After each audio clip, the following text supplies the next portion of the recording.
عليه ونعوذ بالله من شرور أنفسنا ومن سيئات أعمالنا من يهده الله فلا مضل له ومن يضلله فلا هادي له ونشهد أن لا إله إلا الله لا خالق إلا الله ولا مالك إلا الله ونشهد أن سيدنا وسندنا وحبيبنا وطبيب قلوبنا ومولانا محمدا عبده ورسوله أما بعد فأعوذ بالله من الشيطان الرجيم بسم الله الرحمن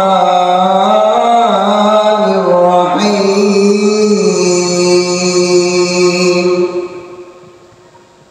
قل هو الله أحد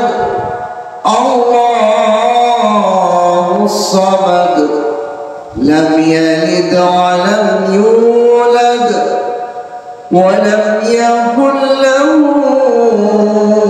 كفوا أحد قال النبي صلى الله عليه وسلم قل هو الله أحد هو تعدل ثلث القرآن أو كما قال عليه الصلاة والسلام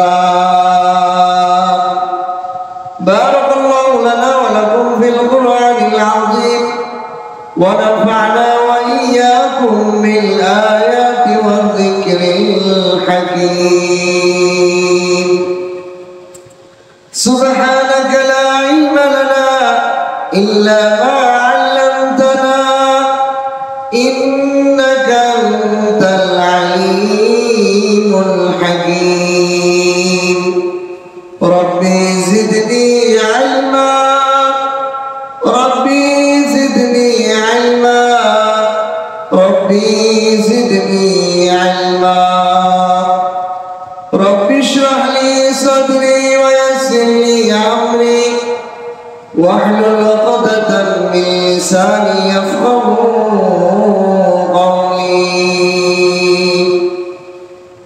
আল্লাহ তাআলা লাখো কোটি শুকর ও সুজুদ যে মহান রব্বুল আলামিন আমাদেরকে জুমার আযানের সাথে সাথে আল্লাহর ঘর মসজিদে উপস্থিত হওয়ার জন্য তৌফিক দান করেছেন এজন্য কালিমাতুশ শুকর আদায় করি আলহামদুলিল্লাহ আজকে কোরআনে কারীমে একটি গুরুত্বপূর্ণ সবচেয়ে ছোট একটি সূরা আমি তেলাওয়াত করেছি আল্লাহ তাআলা যেন আমাকে এই সূরা রহস্য ভেদ পরিপূর্ণভাবে আপনাদের সামনে উপস্থাপন করার তৌফিক দান করে বলেন আমিন সূরাটার নাম হলো সূরাতুল ইখলাস ইখলাস শব্দের অর্থ হলো খাঁটি খালেস কোন সংমিশ্রণ যার মধ্যে নেই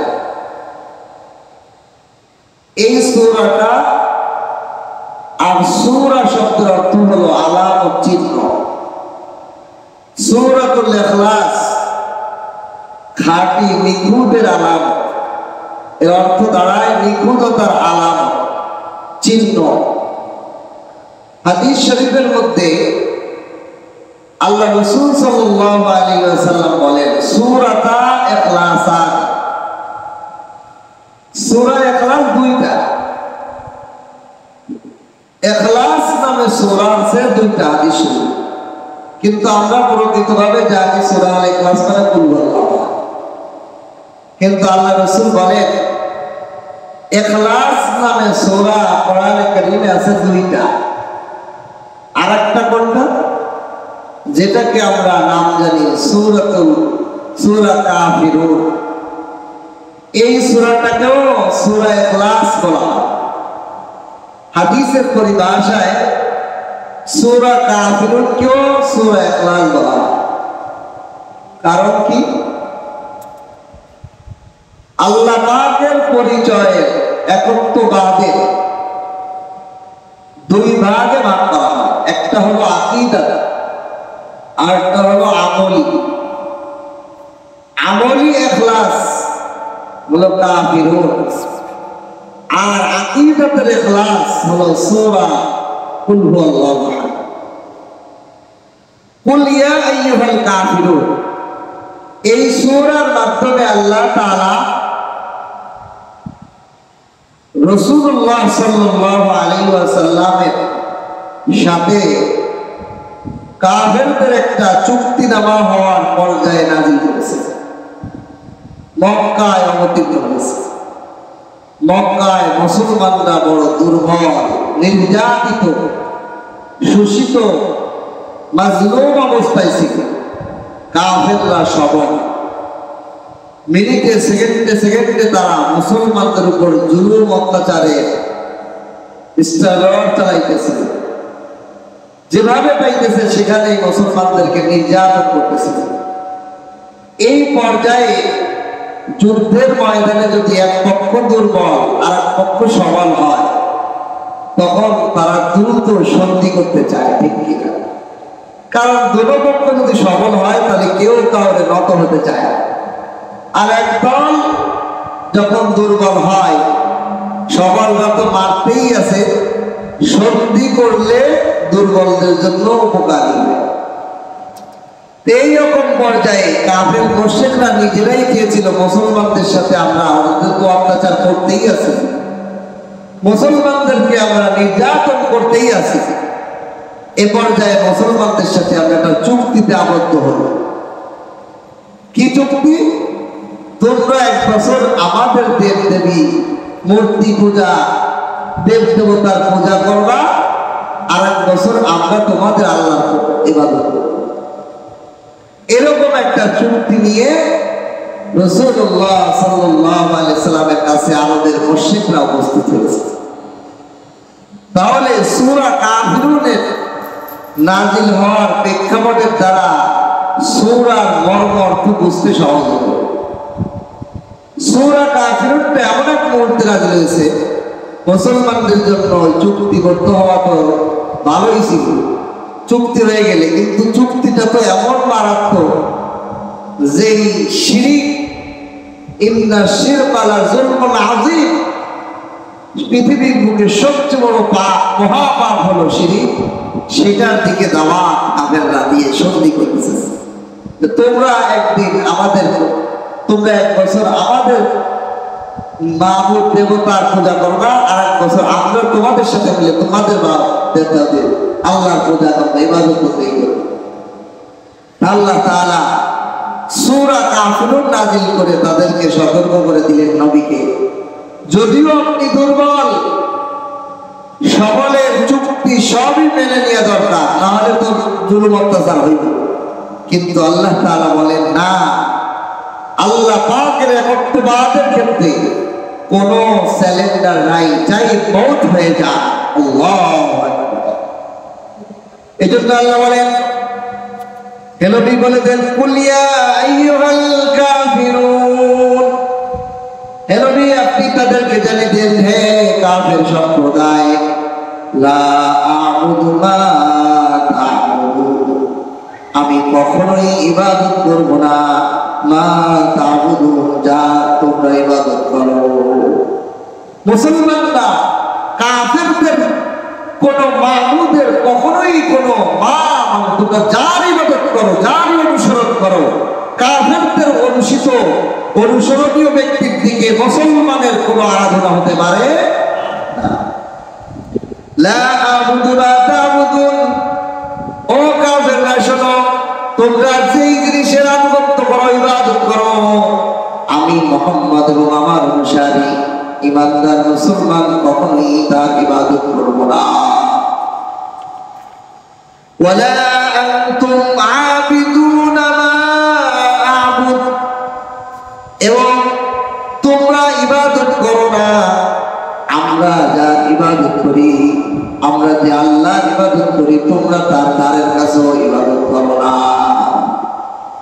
ওয়ালা আনা আবিদুম মা আবাদতুম, এবং আমিও কখনো ইবাদতকারী হব না তোমরা যার ইবাদত করো আমি তার কখনো ইবাদতকারী হব না। ওয়ালা আনতুম আবিদুনা মা আ'বুদ, আর তোমরা কখনো ইবাদতকারী হবে না আমি যার ইবাদত করি। তোমরা করবা না, তোমরা বলতেছো ঠিক, আমি যার ইবাদত করি তার ইবাদত কখনোই তোমরা করবা না। লাকুম দীনুকুম ওয়ালিয়া দীন, সুতরাং তোমাদের সাথে আমার কোনো চুক্তি আর চুক্তিবদ্ধ হবে না। তোমরা তোমাদের ধর্ম তোমাদের আকীদাতের করে থাকো, আমি আমার ধর্ম আমার ইবাদত আমার প্রভুর ইবাদত করতে থাকবো। তাহলে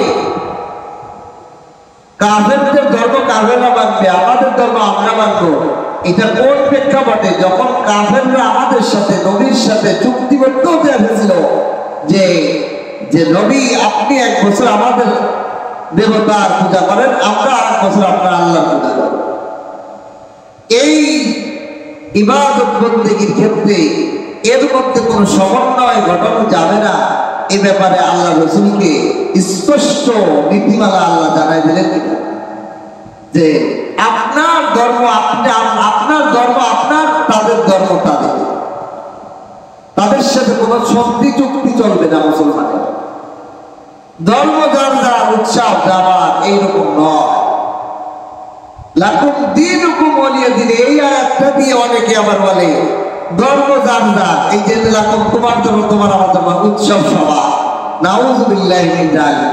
আল্লাহ আগের আয়াতগুলোর মধ্যে কি ব্যবহার করছে? মা তোমরা যাই ইবাদত হিসেবে করো, বিধর্মীরা যে সমস্ত অনুষ্ঠান, যে সমস্ত কালচার, যে সমস্ত আনন্দ, যে সমস্ত মল্লিক, যে সমস্ত মেলা যাই তারা তাদের ধর্মীয় অনুশাসন হিসেবে করে, ওটা মুসলমান করতেই পারে না, ঠিক কিনা? এই সূরার দ্বারা এই দিক নির্দেশনা দিয়েছে। এখন দেখেন কোরআনে কারীমের একটা মজার বিষয় হলো সূরাগুলোর ধারাবাহিকতার একটা নিয়ম আছে। এই সূরাটা নাযিল হয়েছে তাহলে কি বলতে? কাফেররা সমান, মুসলমানরা দুর্বল। এই দুর্বল আর সবলের চুক্তির মধ্যে আল্লাহ বললেন না, কোন শিরকের সাথে চুক্তি হতে পারে না, কোন কাফের মুশরিকের কুফরি ব্যক্তির সাথে মুসলমান ইমানদারের চুক্তি হতে পারে না। কিসের ক্ষেত্রে? ইবাদতের ক্ষেত্রে। ইবাদত একমাত্র আল্লাহর হবে, এখানে আর কোনো চুক্তিবদ্ধ হওয়ার কোনো সুযোগ নেই। এখন প্রশ্ন হতে পারে, প্রশ্ন হবে যে আচ্ছা কাফেররা তো সবল, আর নবী মুহাম্মদ এবং মুসলমানরা মক্কার মধ্যে দুর্বল, এইরকম প্রেক্ষাপটে তারা যদি দুর্বলরা বলে যে তোমাদের সাথে কোনো সন্ধি হবেই না, তো জুলুম অত্যাচার আরো বাড়বে, মুসলমানরা তো হতাশ হয়ে যাবে, মুসলমানরা তো নিরাশ হয়ে যাবে যে আমরা একটু চুক্তিবদ্ধ হয়ে কেমন পিঠে মার পড়তেছিল, এই মাঠ থেকে কমসে কম বাঁচার একটা রাস্তা হয়েছিল সত্যির মাধ্যমে, এখন তো সেই সত্যির মধ্যেও আল্লাহ পানি ঢেলে দিলেন, আমাদের মুক্তির কি হইব? আমাদের তো আরো মারির পর মারছে। এই জন্য এই পরবর্তী সূরা সূরাতুল আসর, সূরাতুন নাসর, সূরা নাসরের মধ্যে নাসরের মধ্যে আল্লাহ তাআলা বলেন ইজা জা নাসরুল্লাহি ওয়াল ফাত, ওগো নবী ভয় পেন না, আপনি যদি তাওহীদের এক আল্লাহর ইবাদতের মধ্যে কাউকে শরীক কার সাথে চুক্তি না করেন, বিজয় এবং আল্লাহর সাহায্য আপনার জন্য আগমন করতেছে। সুবহানাল্লাহ। তাহলে সূরা কাফিরুনের পরপরই সূরা নাসর আসছে। সূরা নাসর এসে কি বুঝাচ্ছে? মুসলমান এবং নবীকে সান্ত্বনা দিচ্ছে।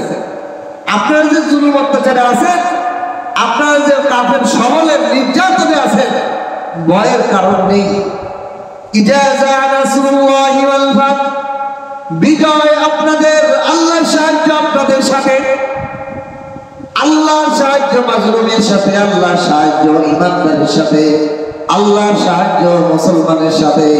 ক্ষণিকের জন্য যদি অত্যাচারিত নির্যাতিত হয়, কিন্তু শেষ ফলাফল ঈমানদারের জন্যই, বিজয় ঈমানদারের।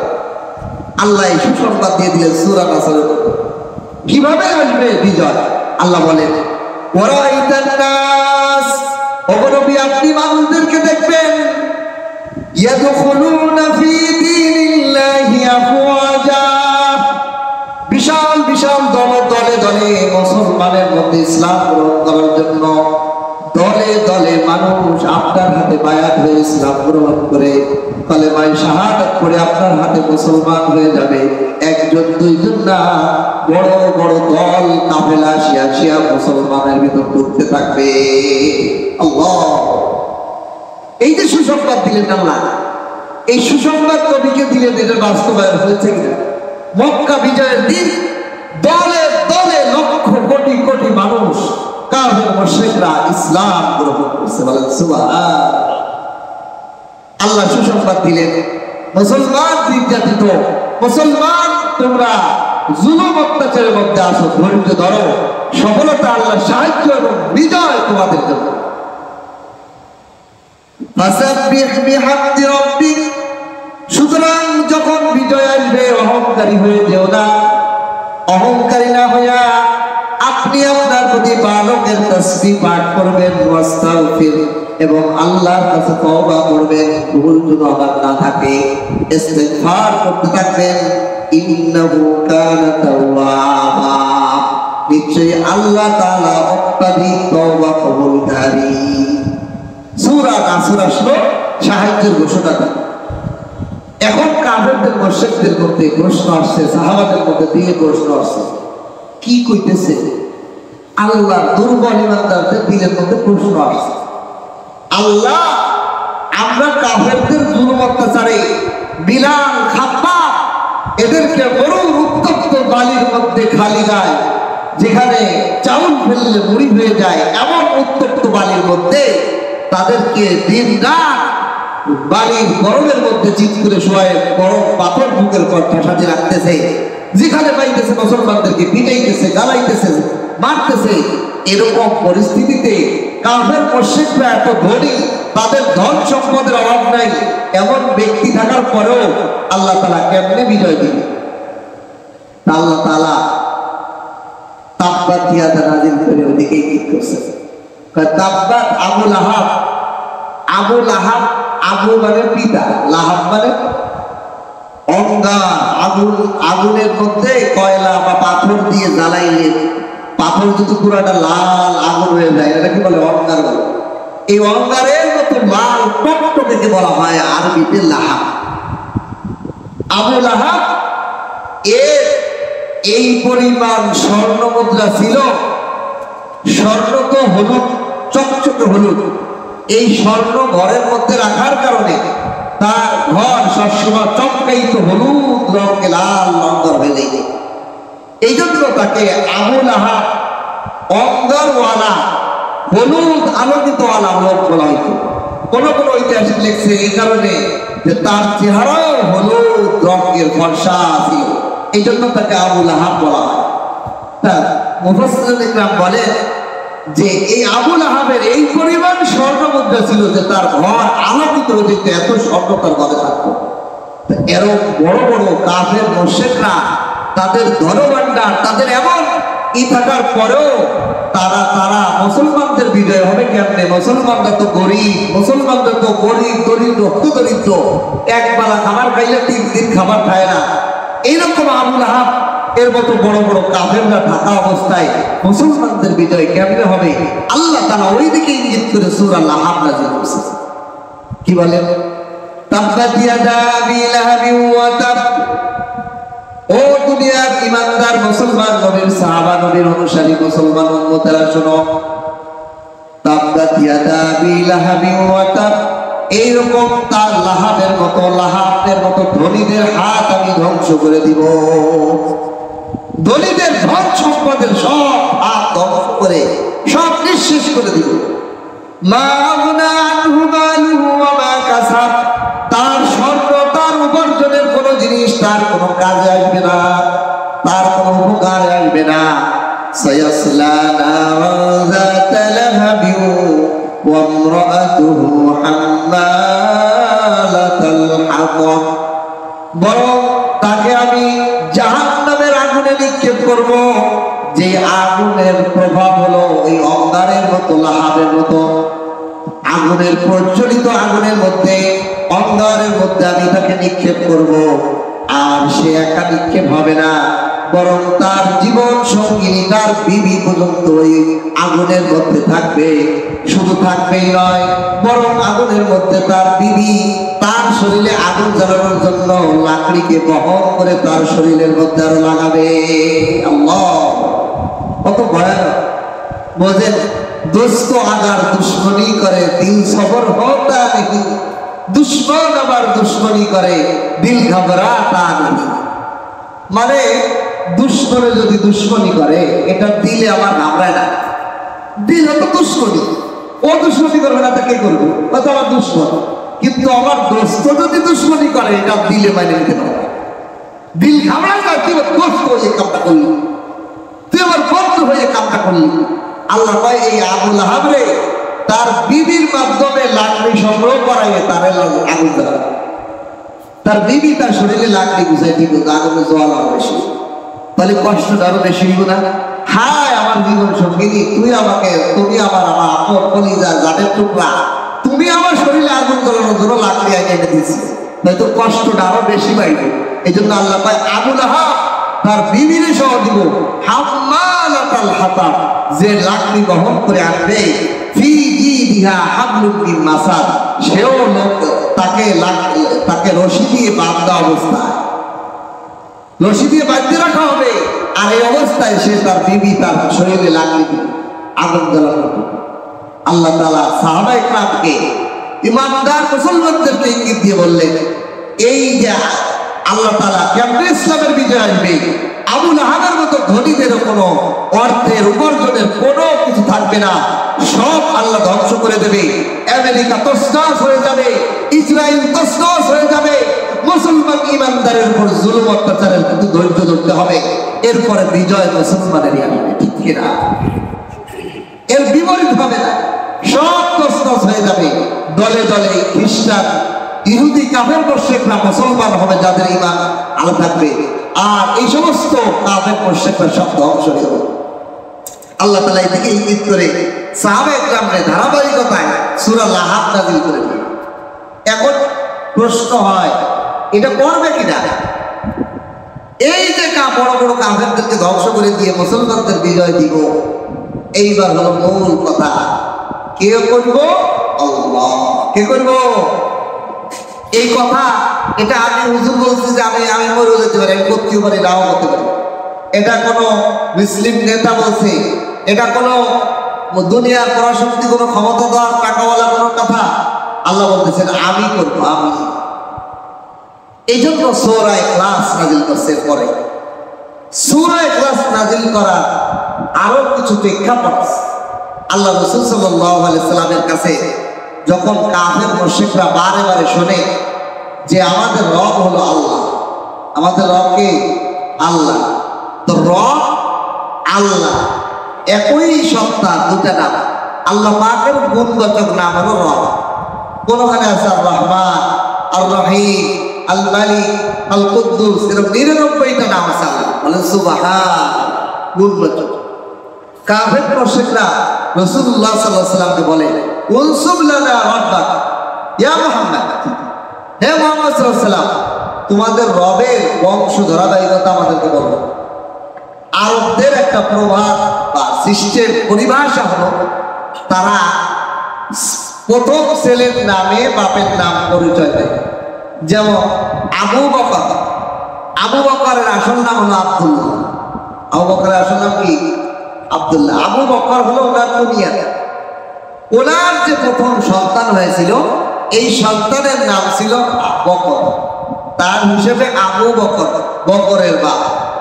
বকরে এখনো দেখবেন আমাদের সমাজে এই করিমের মা, এই রহিমের বাপ বলে কিনা, বড় ছেলের দিকে নিজগত করে বলে। এটা আরবদের প্রথা বা প্রচলন, নিয়ম ছিল। রাসূলুল্লাহ সাল্লাল্লাহু আলাইহি সাল্লামের কুনিয়াত হলো আবুল কাসেম। রাসূলুল্লাহ সাল্লাল্লাহু আলাইহি সাল্লামের প্রথম সন্তান কাসেম, এই হিসেবে রাসূলকে আবুল কাসেম বলা হতো, কাসেমের বাপ। কিন্তু ওনার নাম তো মোহাম্মদ আহমদ, ঠিক কিনা? তা আল্লাহ পাকের এই আরবরা রাসূলুল্লাহ সাল্লাল্লাহু আলাইহি সাল্লামকে বলে, ইয়া মুহাম্মদ উনসুব লানা রাব্বাক, তোমার রবের বংশ ধারাবাহিকতা বলো, কুনিয়াত বলো, পরিচয় দাও, তার বাপ দাদা কিনা, তার মা বাপ কিনা, সে কেমন, তার বংশ পরিচয়টা একটু ঘুরে তোলো আমাদের সাথে। আল্লাহ পাক এর প্রেক্ষাপটে সূরা ইখলাস নাযিল করে দিলেন। আল্লাহ বলেন, কুল হুয়াল্লাহু আহাদ, হে নবী আপনি জানিয়ে দেন, হুয়া তিনি আল্লাহ, আহাদ একক, তিনি একাই 100, তিনি একাই, ওনার সাথে আর কেউ নাই, তিনি এক। এই সূরার মাধ্যমে আল্লাহ পাকের পরিচয় আমাদেরকে দেওয়া হয়েছে, এবং এটাই হলো আল্লাহ পাকের ক্ষেত্রে আমাদের মূল আকীদা এবং বিশ্বাস রাখা, যে আল্লাহ একজন। আল্লাহ কয়জন? কাফের মুশরিকরা, আল্লাহ সারা পৃথিবীর যত কাফের মুশরিকরা আছে তারাও আল্লাহকে জানে, কেউ ভগবান, কেউ গড, কেউ ঈশ্বর, কেউ পরশ্বর, যাই বলুক, এর সবের মাধ্যমে তারা কি বলে? আল্লাহ সৃষ্টিকর্তা একজন, সৃষ্টিকর্তা একজন। কিন্তু তারা কি করে? এই সৃষ্টিকর্তার সাহায্যকারী দেবতা, দেবদেবীর পূজা করে। তারা দেবদেবীকেই করে। আল্লাহ তাআলা এগুলো রদ করছেন। আল্লাহ একা, আল্লাহ একাই কি? আল্লাহ একক, আল্লাহর কোন আল্লাহ একজন। এখন প্রশ্ন হয়, আল্লাহ যে একজন, আল্লাহ একক একজন, আল্লাহর কোনো লোক লাগে না? এই মহা সৌরজগৎ, এই পৃথিবী, এই হাজার কোটি মাখলুকাত, এগুলো পরিচালনা করতে আল্লাহর কোনো লোক লাগে না? কোনো ম্যানেজার, কোনো শ্রমিক, এগুলো প্রয়োজন হয় না? এর উত্তর আল্লাহ তাআলা দ্বিতীয় আয়াতে দিচ্ছেন, আল্লাহুস সামাদ, আল্লাহ অমুখাপেক্ষী, আল্লাহর কোন জিনিসের প্রয়োজন হয় না। সুবহান, আল্লাহর কোন জিনিসের প্রয়োজন হয় না। এইবার এটাকে গভীরভাবে ভাবেন, গভীরভাবে এটাকে মনের ভিতর ঢুকাইতে হবে। আল্লাহর কোন জিনিসের প্রয়োজন হয় না, আল্লাহর খাওয়ার প্রয়োজন হয় না। আমার ছোট ছোট বাচ্চাকে আমি বলছি, আব্বাল আপু, আল্লাহ কি খায় না? আল্লাহ খাওয়ার প্রয়োজন হয় না, আল্লাহ না খাইলে বাঁচে কেন? আমি ওরা বুঝাইলাম, এই জড় পদার্থ দেখো, এই দেখো, এই যে টেবিল বা একটা তাক, এইটা জীবনে কোনদিন খায়? এইটা বাইসে আছে কিনা? আল্লাহ তাআলা আল্লাহকে বোঝার জন্য হাজার জিনিস আসবাব দিয়ে দিয়েছে, বাকি এগুলো আমাদের বোঝার জন্য। এর থেকেও ঊর্ধ্বে আল্লাহ বলেন সুবহান। এই চেয়ার যেদিন বানাইছে সেই দিন থেকে এর কোনো খাওয়ার প্রয়োজন হয়? খাইলেই যে বাঁচে, না খাইলে বাঁচে না, না খাইলে থাকে না স্থির। এমন জিনিস হাজারো আল্লাহ আমাদের সামনে দিয়ে রাখছে না, ঠিক কিনা? এই টেলার, এই টিন, এই ঘর কোনোদিন খায় কিছু? এই ফ্যান, সে কিছু যে লোহার যে জিনিসটা, ওটার মধ্যে কোনো খাবার প্রয়োজন হয়? তার মধ্যে আমার জামা, আমার পোশাকের কোনো খাবারের প্রয়োজন আছে? তা আল্লাহ সমাজ, আল্লাহ কিছু খায়। আল্লাহ দেখার জন্য চোখের প্রয়োজন নেই। দেখার জন্য কিসের প্রয়োজন নেই? চোখের প্রয়োজন নেই। আচ্ছা, যদি বলেন চোখ না হলে দেখে কেমন? আচ্ছা, চোখ যে দেখে, চোখ একটা যন্ত্রণা, ওর চোখ করবে।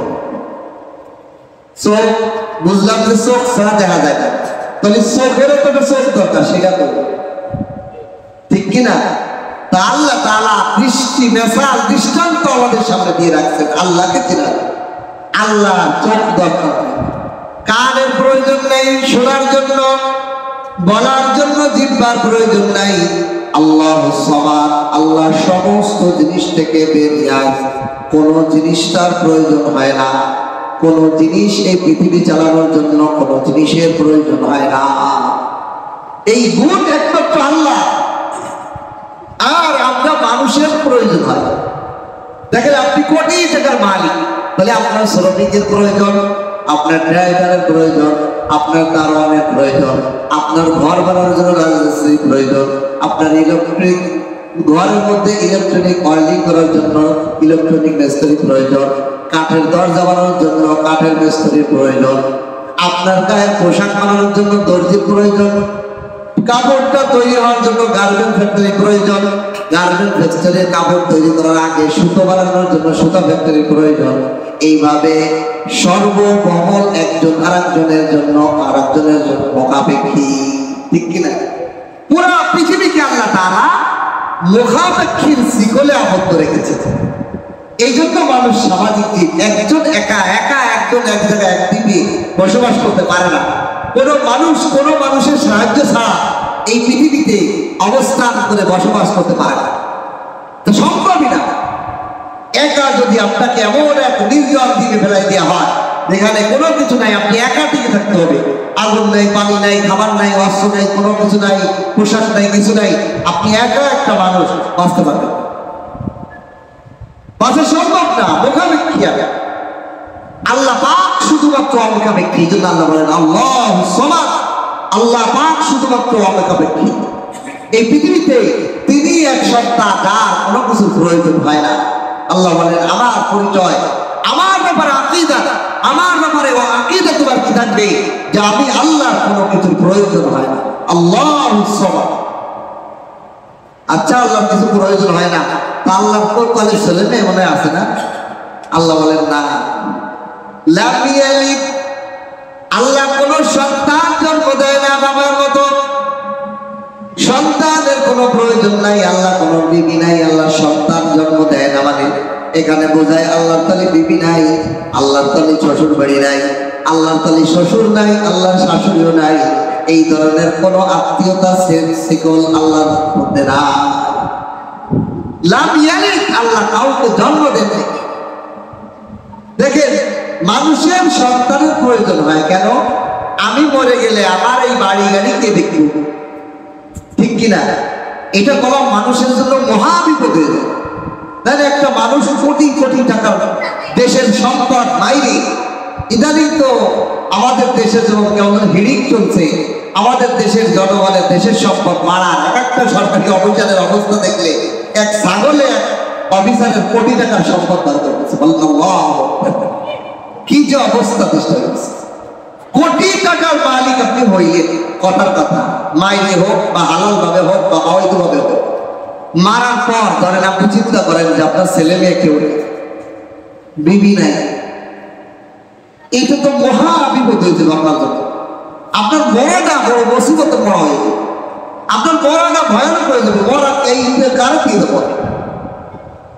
এত টাকা কষ্ট করে কামাইছি, এত টাকা অসৎভাবে কামাইছি, হালাল ভাবে বা বৈধভাবে কামাইছি, ছেলে নাই, বিবি নাই, কিছু নাই, আমার জন্য এই সম্পদ তার তো বাঁচি খাইব, এটা তার সহ্য হইব না, এটা তার জন্য মরাটাই বিভূত, কঠিন কষ্টে হইব। চিন্তা করে কল্পনা করে দেখেন যে আমার সব কিছু ফেলে দিতে হবে, একজনকে দখল করে খাইবে, যে চাইছে দখল করে দেবে। এই জন্য মানুষের সন্তানের মুখাপেক্ষী, কমসে কম আমার যা সন্তান গুলো, আমার বাড়ি গাড়ি গুলো সে দালাই ভাবে জনগণ যে কোনো মানুষ এসে আমার সম্পদ দখল না করে। এই জন্য মানুষের একটা শেষ আশা আমার জন্য একটা ছেলে সন্তান, আমার জন্য ছেলে মেয়ে থাকে, আমার বংশধর থাকে, সেজন্য আমার এই ধন সম্পদের দেখাশোনা করে, সে ভোগ করবে। কিন্তু আল্লাহ তাআলার কি এগুলোর কোনো ভয় আছে? আল্লাহর কি মওত আছে? আল্লাহর কোনো সন্তানের প্রয়োজন নেই। এই জন্য আল্লাহ বলেন লাম ইয়ালিদ, আমার কোনো সন্তানের প্রয়োজন। ওয়ালাম ইউলাদ, তাহলে আল্লাহর কোনো সন্তান না থাকলে আরবের মুশরিকরা বলে যার সন্তান হয় না, যার সন্তান হয় তাকে তো সন্তানের দিকে নিসবত করে কি দেওয়া হয়, লকব দেওয়া হয়, কুনিয়াত দেওয়া হয়। যেমন আবুল কাসেম, আবু বকর, এগুলো তো সন্তানের দিক দিয়ে কি দেওয়া হয়েছে, লকব দেওয়া হয়েছে। কিন্তু যার সন্তান হয় না তার তো বাপের দিক দিয়ে লকব দেওয়া হয়, কুনিয়াত দেওয়া হয়। যেমন দেখেন ইবনে ওমর, ওমরের বুক, ইবনে আবু বকরের পুত, এরকম হয় না, আরব বলে, এরকম আছে। এই বাপের মানে আমাদের সমাজে আছে চেয়ারম্যানের পুত, মেম্বারের পুত, এমপি সাহেবের পুত, মন্ত্রী সাহেবের পুত, মেয়র সাহেবের পুত, এরকম বলে কিনা? মানে বাপ যদি পাওয়ারফুল হয় সন্তানের লকব বাপের দিকে যায়, ঠিক কিনা? তা কাফের মুশরিকরা বলে আল্লাহর যদি সন্তান না থাকে তাহলে বাপ দাদা মনে হয় লকব দেওয়া যাবে। তা বাপ দাদা আছে কিনা? আল্লাহ বলেন না, লাম ইয়ালিদ ওয়া লাম ইউলাদ ওয়া লাম ইউলাদ, আল্লাহর কোনো বাপ দাদাও নাই, আল্লাহর কোনো বংশে ধারাবাহিকতার বাপ দাদাও না।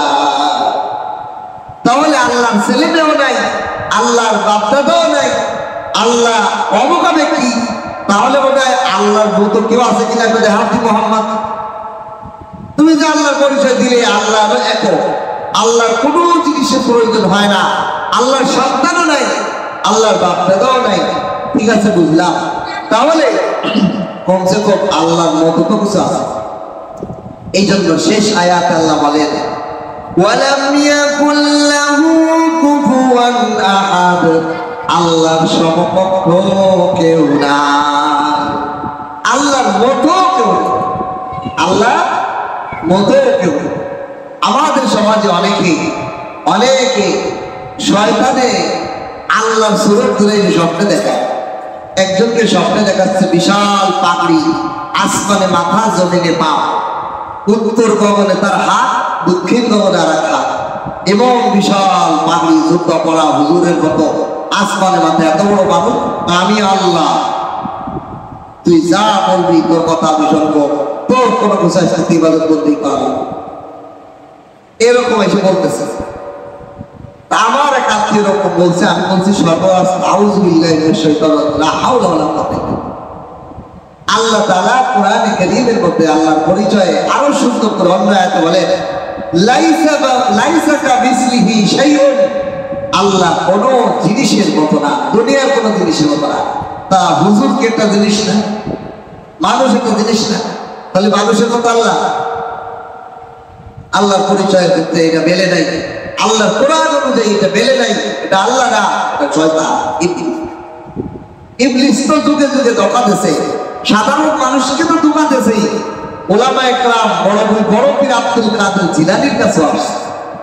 আব্দুল কাদের জিলানীর কাছে একদিন এসে বলতেছে, এই জুব্বা তাহাজ্জুদের সময় এসে বলতেছে, হে আব্দুল কাদের জিলানী, আমি আল্লাহ, বিশাল জুব্বা পরা, বিশাল পাগড়ি, আসমানে মাথা, চোখ ঝলমল করতেছে নূরে, আমি আল্লাহ তোমার প্রতি সন্তুষ্ট হয়েছি, তোমার ইবাদত বন্দেগী, আর তোমার ইবাদত বন্দেগী করা লাগবে না, আজকের থেকে তোমার রিটায়ার্ড, তুমি অবসর প্রাপ্ত, তোমার আজকের থেকে আর নামাজ কালাম কিছু পড়া লাগবে না।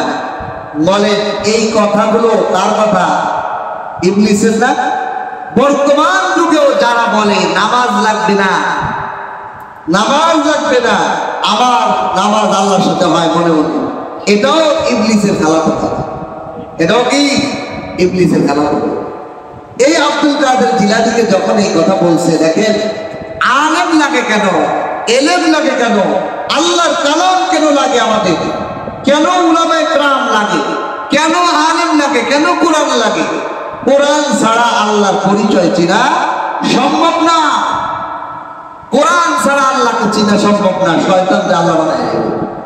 এই জন্য আব্দুল কাদের জিলানী রাহমাতুল্লাহ আলাইহি এই কথা দেখার সাথে সাথে উনি কোরআনের মধ্যে তাকাই, কোরআনের কারীমের মধ্যে একটা আয়াত কোরআন সূরার সামনে বাইসে উঠল আল্লাহর পরিচয়।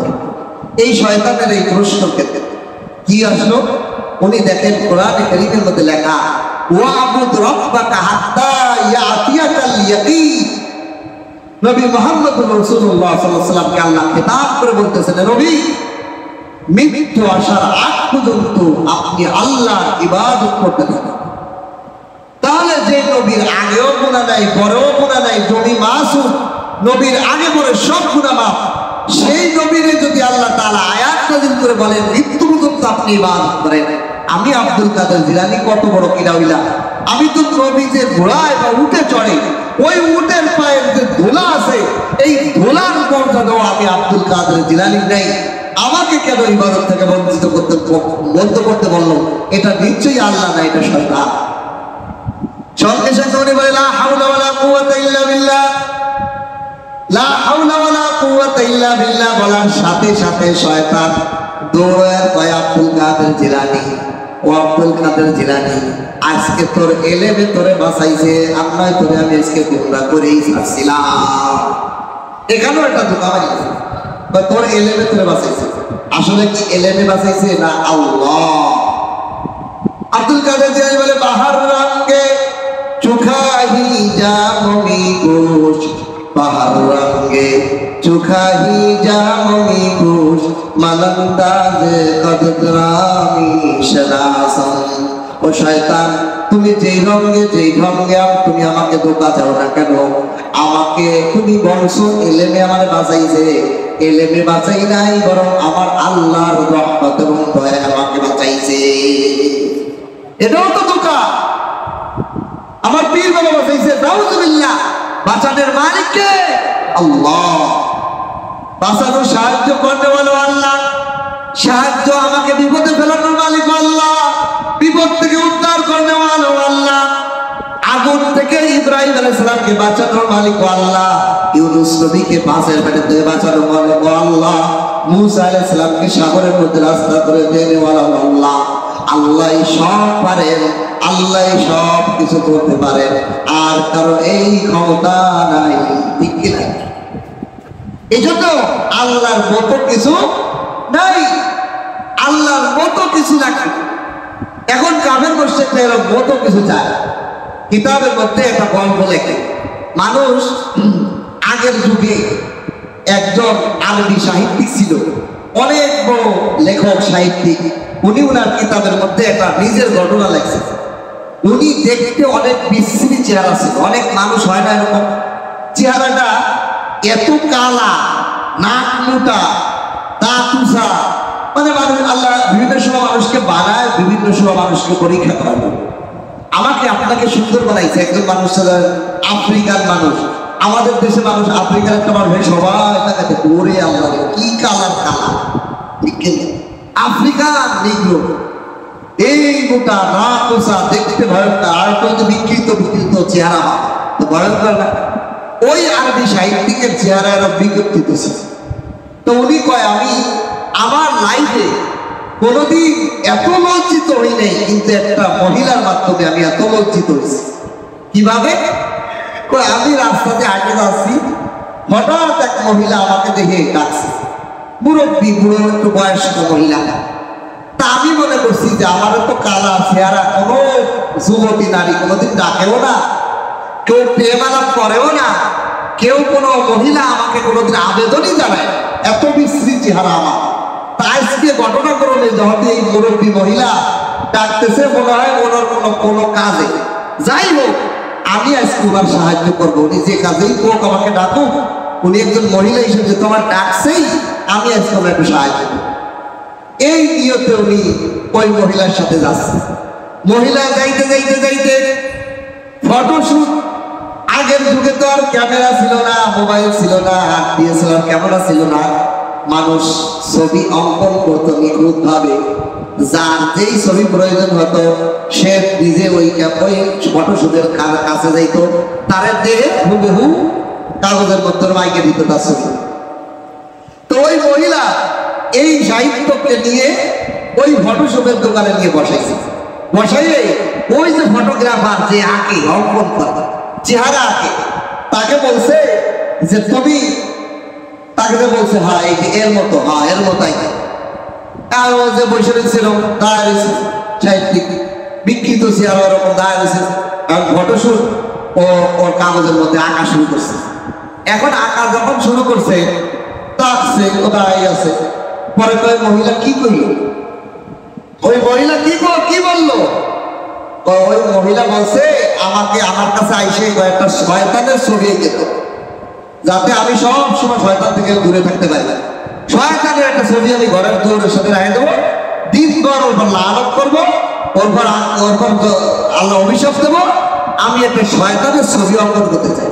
তা ফটোশপের দোকানদার বলছে, আমি মহিলাকে বলছি আমি তো কোনোদিন শয়তানকে দেখি, তা আমি শয়তান কেমনে আঁকা? আচ্ছা তাহলে আপনি তো শয়তানের মতো চেহারা একটা চাইলে দেন, আমি ওইরকম একটা চেহারাই দেব। এই জন্য উনি ওই বুড়ি মহিলা তোমারে আইনে দিচ্ছে, এই হলো শয়তানের মতো চেহারা, এই যদি আইনে দাও মতো এর মতো। এই জন্য আল্লাহর মতো কিছু নাই। যে কেউ যদি কোনো কিছুকে আল্লাহর মতো মনে করে, কোন জিনিসকে দুনিয়াতে, এটা ভুল এবং শয়তানের আখড়া হবে, এটা কখনোই আল্লাহর মতো হবে না।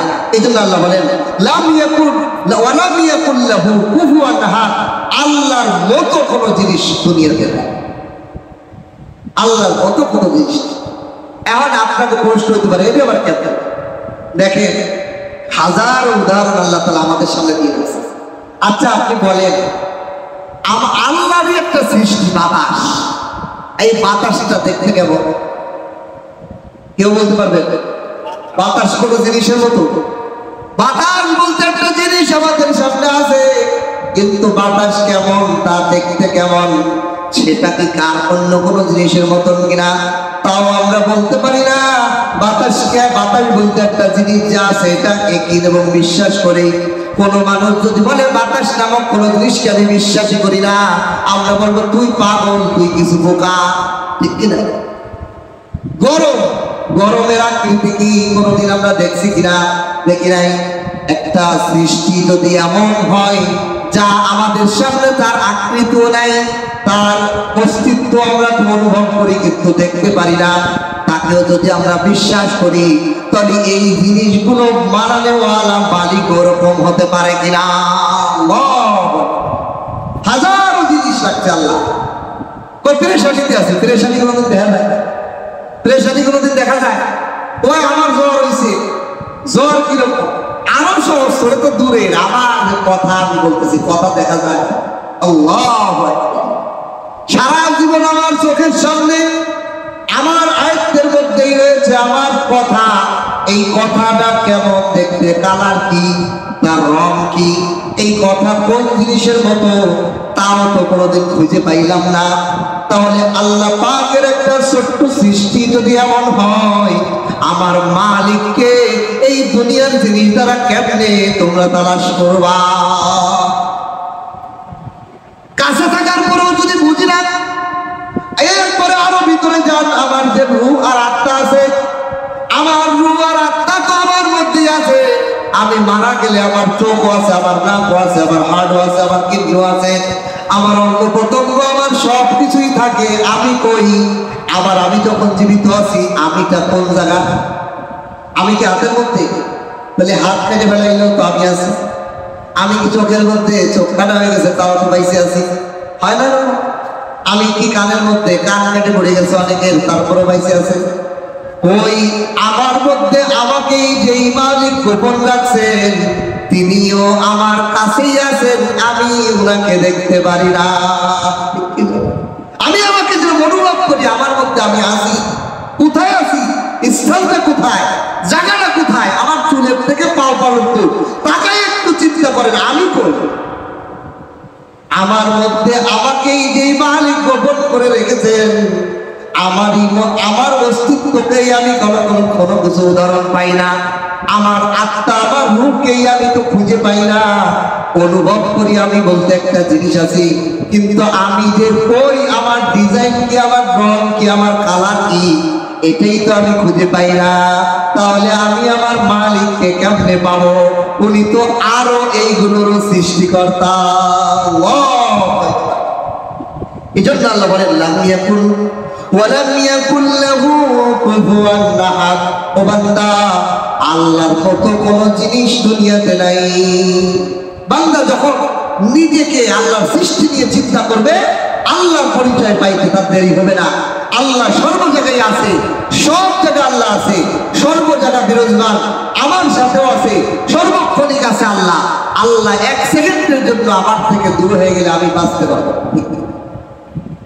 কিন্তু আমার মধ্যেই আমাকে উনি গোপন করে রাখছেন। ওনার অস্তিত্ব, ওনার কুদরত, ওনার ক্ষমতা কত উঠবে। এই জন্য আল্লাহ তাআলা এই সূরা ইখলাসের মাধ্যমে আমাদেরকে মৌলিক আকীদা, তাওহীদের, যে আল্লাহর ব্যাপারে আমাদেরকে মূল যে আকীদা বিশ্বাস রাখতে হবে, সেটা হলো আল্লাহ একজন। আল্লাহ কয়জন? আমাদের সমাজে অনেক মুসলমান আছে, তারা কয় আরে আমরা যেরকম আল্লাহর অনেক ফেরেশতারে মনে করি, আল্লাহ আল্লাহ এখানে আপনাদের কয়েকটা প্রশ্ন হতে পারে, এই প্রশ্ন উত্তরটা নিয়ে যে আল্লাহ যদি একাই হয় তাহলে আল্লাহ ফেরেশতা বানাইছে, ফেরেশতাদের মাধ্যমে কাজ সম্পাদন করে। দেখেন, একজন একটা কোম্পানি পরিচালনা করার জন্য তিন পক্ষ আছে। কয় পক্ষ? তিনটা পক্ষ। এক পক্ষ হলো মালিক, এক পক্ষ হলো ম্যানেজার, এক পক্ষ হলো শ্রমিক। ঠিক কিনা? তা শ্রমিক, মালিক আর ম্যানেজার, মালিকের হলো পুরা কোম্পানির কর্তৃত্ব। মালিকের কি? পুরা কোম্পানির কর্তৃত্ব কার হাতে? মালিকের হাতে। ম্যানেজারের হাতে কিছু কর্তৃত্ব থাকে, শ্রমিকদের পরিচালনা করা কিছু কর্তৃত্ব থাকে। ঠিক কিনা? আর শ্রমিকদের কোনো কর্তৃত্ব থাকে না। শ্রমিকরা মালিকের পারমিশন ছাড়া কোনো কিছুই করার ক্ষমতা নাই। মালিক যদি বলে আজকে কোনো কাজই করা হবে না, বুঝলাম, শ্রমিক বলছে না করতে পারবে, মালিকের অনুমতির বাইরে শ্রমিকের কোনো কিছু করার ক্ষমতা নেই। তা আল্লাহ পাক এই পুরা কায়নাতের সমস্ত কিছুর মালিক উনি, আর ফেরেশতা যত কিছু আছে সব হলো শ্রমিক। কর্তৃত্ব আল্লাহর হাতে। এই কর্তৃত্বের ক্ষেত্রে কাউকে উনি ফেরেশতাদেরকে ম্যানেজারের দায়িত্ব দেবে, যে এই দায়িত্ব এই আজরাইল এই দায়িত্ব করবে। এগুলো আজরাইল আল্লাহর হুকুম ছাড়া একটা চুল একটা প্রাণীর জান কবজ করার ক্ষমতা আল্লাহ পাকের হুকুমে। লা তাখুযুহু সিনাতু ওয়ালা নাওম লাহু মা ফিস সামাওয়াতি ওয়া মা ফিল আরদ মান যাল্লাযী ইয়াশফাউ ইনদাহু ইল্লা বিইযনিহি। আয়াতুল কুরসির মধ্যে আল্লাহ তাআলা বলেন মান যাল্লাযী ইয়াশফাউ ইনদাহু ইল্লা বিইযনিহি। কার ক্ষমতা আছে আল্লাহর কাছে আল্লাহর অনুমতি ছাড়া সুপারিশ করা? পৃথিবীর কোন ফেরেশতা, নবী, রাসূল কারো অনুমতি নাই আল্লাহর অনুমতি ছাড়া আল্লাহর কাছে কোনো কিছু আবদার সুপারিশ করা। সব কিছুর কর্তৃত্ব কার হাতে? আল্লাহর হাতে। এই জন্য আল্লাহ এগুলোর পরিচালনার জন্য বানাইছে, কিন্তু এগুলো ছাড়াও আল্লাহ সব কিছু চালাইতে। ফেরেশতা ছাড়াও আল্লাহ কায়নাত চালাইতে পারেন, মানুষ ছাড়াও আল্লাহ কায়নাত চালাইতে পারেন, গাছপালা ছাড়াও আল্লাহ সব কিছু করতে পারেন। আল্লাহর ব্যাপারে এই আকীদা রাখতে হবে, আল্লাহ একক, আল্লাহুস সামাদ। আল্লাহর কোনো জিনিস প্রয়োজন নেই। আল্লাহর সন্তানও নেই, আল্লাহর বাপ দাদাও নেই, আগেও নেই পরেও নেই। আল্লাহ একক এবং আল্লাহর মতো কিছু নাই। চারটা মৌলিক আকীদা আল্লাহ সূরা ইখলাসের মাধ্যমে আমাদেরকে জানিয়ে দিয়েছে। আল্লাহর কুদরত, ক্ষমতা, আল্লাহর পাওয়ার, আল্লাহর শক্তি, আল্লাহর সব কিছু আমাদের সামনে এনে দিয়েছেন। কেন? এইগুলো যদি আমি বিশ্বাস রাখি তাহলে আমাকে কোনো শয়তান বিভ্রান্ত করতে পারবে না। এই মূল আকীদা যদি রাখি তাহলে আমাকে যদি কোনো অন্য জিনিসের পূজা করতে বলে, আল্লাহ একজন, আমি অন্য কিছু পূজা করবো না, তাহলে এটা বিভ্রান্ত। আল্লাহ আল্লাহ আমার যদি মনে হয় যে এটা আল্লাহ আল্লাহ এটার মাধ্যমে আমি আল্লাহর কাছে সাহায্য চাইতে আরেকজনের মাধ্যম লাগবে, আরেকজনের কাছে লাগবে, আরেকজনকে ভালো করলে আল্লাহ দিব, তাহলে আল্লাহর সমাদ, আল্লাহ করতে মোকাবেলা কি নেই। এগুলো সব মূল আকীদা। এই জন্য আল্লাহ একক, আল্লাহর সাথে আমার সম্পর্ক করতে হবে, আল্লাহ থেকেই আবার নিতে হবে। এই আকীদা বিশ্বাস আমাদের রাখতে হবে, আল্লাহর মতো কিছু নাই। এই বিশ্বাস এবং আকীদা রেখে আমাদেরকে ইবাদত করতে হবে। আর এই সূরা ইখলাসের ব্যাপারে আল্লাহ রাসূল বলেন তাদিলু সুলুসুল কোরআন। এই সূরা ইখলাস হলো কোরআনের অর্ধেক। যে ব্যক্তি একবার সূরা ইখলাস পাঠ করে সে কোরআনের 3 ভাগের 1 ভাগ তেলাওয়াত করার সওয়াব পেয়ে যাবে। সুবহানাল্লাহ। আর যদি কেউ 3 বার সূরা ইখলাস পাঠ করে সে 1 খতম কোরআনের সওয়াব আল্লাহ তাআলা তার আমলনামায় দিয়ে দেবে। এই জন্য সূরা ইখলাসের সাথে মহব্বত জান্নাতে যাওয়ার ওসিলা হইবে। যার দিলের মধ্যে সূরা ইখলাসের মহব্বত আছে, প্রতিটা বেশি বেশি সূরা ইখলাস পাঠ করে, আল্লাহ রাসূল বলেন তার এই সূরা ইখলাসের মহব্বত তাকে জান্নাতে নিয়ে যাবে। মসজিদে কুবার ইমাম সাহেব উনি প্রতি নামাজের কোনো না কোনো রাকাতে সূরা ইখলাস পড়তেন। মুসল্লিরা অবজেকশন করেছে রাসূলুল্লাহ সাল্লাল্লাহু আলাইহি ওয়াসাল্লামের কাছে, ইয়া রাসূলুল্লাহ, হে যত নামাজ পড়ায় প্রথম রাকাত অথবা দ্বিতীয় রাকাতে সূরা ইখলাস পড়বেই। প্রত্যেক নামাজে সে পুরো এক কুল সূরা অন্য সূরা পড়ে, তার সাথে কুল সূরা পড়ে। আল্লাহ রসুল জিগাইলেন আপনি এরকম পারেন কেন? ইয়া রাসূলুল্লাহ আমার কাছে কুরআন সূরা পড়লে আল্লাহর পরিচয় আমার কাছে ভালো লাগে। আল্লাহ রসুল বললেন তোমার এই মহাব্বত তোমাকে জান্নাতে নেওয়ার ওসিলা হয়ে যাবে। বলেন সুবহান। এই জন্য আমরা যখন যে কোনো পারি সর্বসময় অবস্থায় বেশি বেশি সূরা ইখলাস পড়ব। অন্য এক হাদিসে আসছে রাসূলুল্লাহ সাল্লাল্লাহু আলাইহি ওয়াসাল্লাম বলেন যে ব্যক্তি 10 বার সূরা ইখলাস পাঠ করবে আল্লাহ তাআলা জান্নাতের মধ্যে একটা বিলাসবহুল রিসোর্ট সাদা শুভ্র প্রাসাদ তার জন্য দান করে দেন। বলেন সুবহান। আল্লাহ তাআলা আমাদেরকে বেশি বেশি সূরা ইখলাস পড়া, সূরা ইখলাসের অর্থ একই বিশ্বাস আকীদা আমাদের দিলে বসার তৌফিক দান করেন। বলেন আমিন ওয়া আখিরু দাওয়ানা আলহামদুলিল্লাহি রাব্বিল আলামিন।